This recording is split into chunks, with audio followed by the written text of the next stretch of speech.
Sabi niya, alam niyo, lahat ng nakakapagpasaya sa akin, ginawa ko. Pero higit sa lahat, sabi niya, sa dinami-rami ng mga ginawa ko sa buhay, enjoy ako lahat sa iyo ngayon. Do you enjoy your work? If you don't enjoy your work, what are you doing there? Tatanda ka na, tapos mamatay ka na, hindi ka nag-enjoy. Di ba lugi ka nun? Kaya dapat, naghahanap ka ng na-enjoy mo rin. Lagi maraming nagtatanong sa akin, ano po ang magandang negosyo? Lahat ng negosyo maganda. Kasi sa lahat ng negosyo may umuunlad. Pero ang magandang negosyo ay yung bagay sa'yo. Halimbawa, gusto mo ba na nagme-makeup ng mga bangkay? Ayoko po. Ay, hindi ka pwede magnegosyo ng punerarya. Di ba?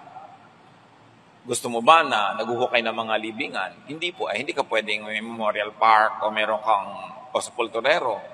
Nag-enjoy ka ba magluto? Opo. Ay, baka bagay sa'yo lahat ng may tungkol sa food, mga